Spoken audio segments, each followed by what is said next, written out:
मैंने सर एक गाँव के लोग हैं और रात को बीमार होते हैं और किसी की डेथ हो जाती है तो इनको कोई भी एम्बुलेंस या कोई छोटी मोटी गाड़ी या पर्सनल कोई गाड़ी लेके जा सकता है जो बच सकता है, उसको फर्स्ट ट्रीट दिया जा सकता है ताकि उसकी जान बच जाए। तो मैं भी इस मुद्दे में नहीं पड़ना चाहता था, मैंने चलो गांव वाले कर रहे हैं इनका भला हो जाए। बेचारे सारे गांव के लोग भोले हैं। एक तो मेरा एक 7 महीने पहले डेथ होगी मेरे ब्रदर की, 3 बच्चे वो छोड़ गया है, एक बीवी को, और अभी एक ड्राइवर था बेचारा, सबसे बड़ा ब्रदर वही था मेरा, उसकी बेरहमी से और इतनी बेरहमी से हत्या की गई और सबूत इतनी तरीके से मिटाए गए हैं ताकि उसको सुसाइड घोषित कर दिया जाए। हम लोग गांव वाले डीसी साहब के पास जाते हैं, इतनी बार गए, रोए भी, डीसी साहब देखा भी है कि डीसी साहब आप इस पे इन्वॉल्व हो जाओ, ये मामला बड़ा बन सकता है, ये कर देंगे कुछ ना कुछ। क्योंकि जब सबसे बड़ी बात है, जब प्रशासन इतना लेट कर रहा है तो इसमें तो मेरे को ये लगा प्रशासन इतना मिला हुआ है ना सर कि इनकी सपोर्ट में कैसे आ गया इतना प्रशासन। हाई कोर्ट के आदेश तो ये है ना, सरकारी जमीन में कोई अगर किसी की सड़क रोकता है या कोई मकान बना रखे है उनको तत्काल उनको उखाड़ा जाए, और गांव के लोग जाते हैं 5 साल से अपने जो रूटीन होता है, कानून जो अपने हाथ में नहीं लेते हैं, बोले जो जैसे बोलते रहे वैसे चलते रहे। डीसी के पास जाता है, डीसी देता है एसडीएम साहब के पास, पर एसडीएम साहब जो अभी नए आए हैं, मैं उनके बारे में कुछ बुरा नहीं बोलूंगा, उन्होंने हमारा सहयोग किया है, जो बात सही है उसने किया सहयोग।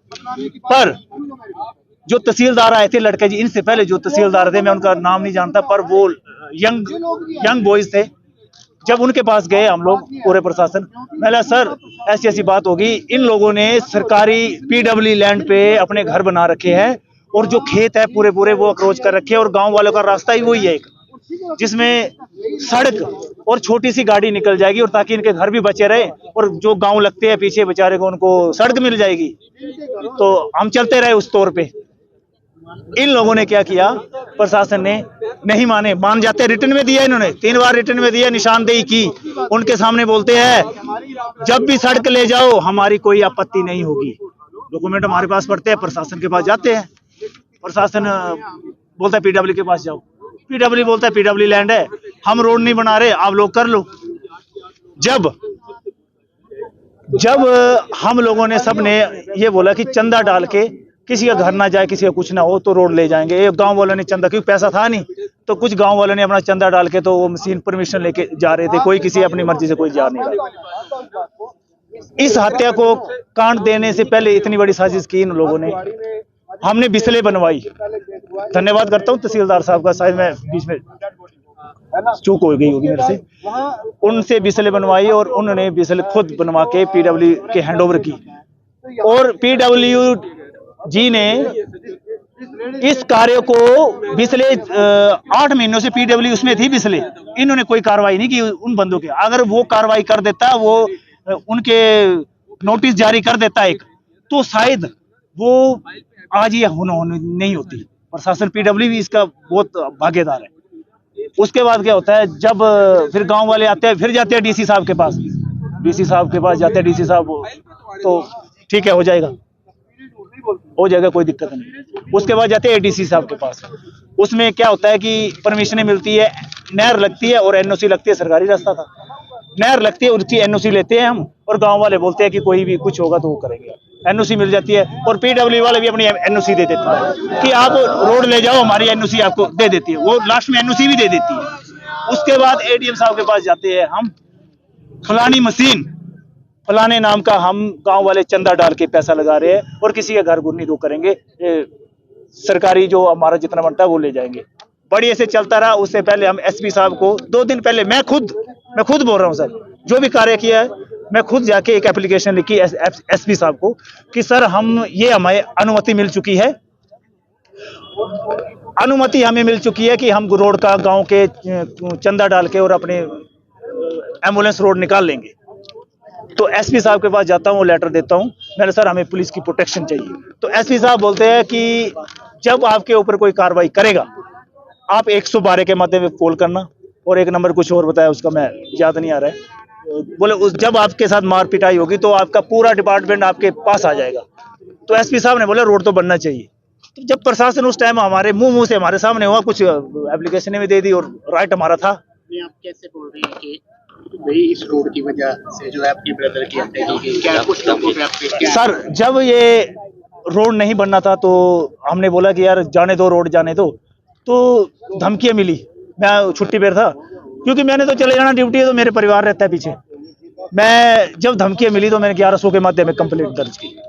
ये कंप्लेंट है 14/1/2026 को, ये कंप्लेंट है 1100 के माध्यम में पुलिस थाना में कंप्लेंट करता हूं। उसमें कार्यरत थे जो इस केस को देख रहे थे दीपक जी, जो दीपक जी है, इस दीप जी थे, वो जो पूरा कार्यभार देख रहे थे। वो जो ऊपर लेवल का अफसर का कार्यभार होता है ना, वो भी वही संभाल रहे थे। शायद जिस हिसाब से उन्हें पावर दे रखी है। तो बोला एसडीएम को तो मैं जानता नहीं हूँ, एसडीएम कौन है, ठीक है। आलू छिले, प्याज छिले, जब एक अफसर को एक, अगर मैं अपने अफसर को इतनी बात बोल दूं तो यार मैं, चलो मैं उस मैटर को वो नहीं करूंगा। दीप जी ने क्या किया,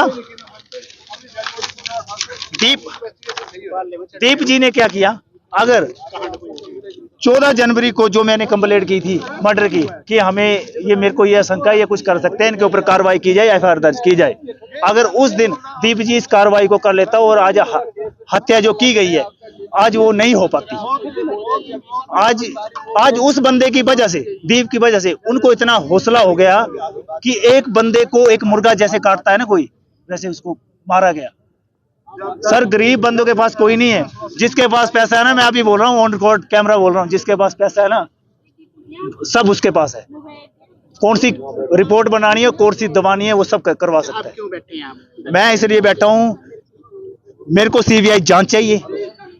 और जो वीडियो के माध्यम में जिन बंदों ने धमकी दी थी और मार जाने से धमकी दी है, वो बाहर घूम रहे हैं, वो अंदर नहीं है। और न्यूज़ों में ये चलाया गया है, किसी न्यूज़ में मेरे को तो लकड़ी पाना नसीब नहीं हुई। अपने ब्रदर की, 2 ब्रदर यंग, एक 32 साल का और एक 36 साल का, इन्होंने बेरहमी से हत्या हो गई।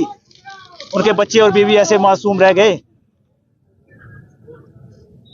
इन्होंने धमकी दी और वीडियो मैंने बनाई, मैं मौके पर था। मैंने वीडियो बनाने का तो हर एक नागरिक का एक अधिकार है, कोई गाली देगा या कुछ करेगा वो बना सकता है।